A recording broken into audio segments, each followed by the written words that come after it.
ఈ social media platform వచ్చిన తర్వాత మంచి విషయాలు చెప్పేవాళ్ళు కొద్దిమంది అయితే నోటుకొచ్చినట్టు ఎవరికి తోచినట్టు వారు మాట్లాడే వాళ్ళు ఎక్కువైపోయారు.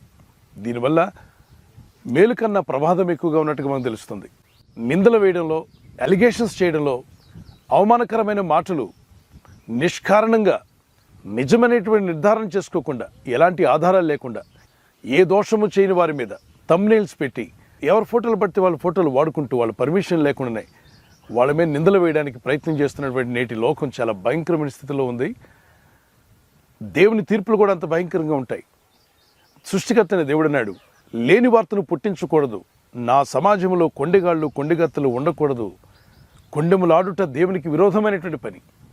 లేని వార్తను పుట్టించడం వల్ల, అంటే వాళ్ళు అనని మాట అన్నట్టు, చేయని పని చేసినట్టు, చూడండి వారు చూసినట్టు, ఇక ఇలా లేనటువంటి వాటిని వాళ్ళ ఊహాగానాల్లో నుండి పుట్టించిన మాటలు తీసుకొచ్చి ఎవరి మీద పడితే వాళ్ళ మీద విసిరేస్తూ ఇతరుల్లో సాక్ష్యం పాడు చేద్దామని ప్రయత్నించే వాళ్ళు చాలామంది సమాజంలో పెరిగిపోయారు.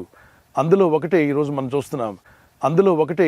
చూస్తున్నాం సహోదరు జాన్ వెస్లీ, సహోదరి బ్లెస్సీ వెస్లీ పైన అనవసరంగా అలిగేషన్ చేసి ఎలాంటి ఆధారం లేకుండా, నిజ నిర్ధారణ లేకుండా వారిని అవమానపరుస్తూ పోస్టులు పెట్టడం అనేది ఎంత క్రూరమైన పని.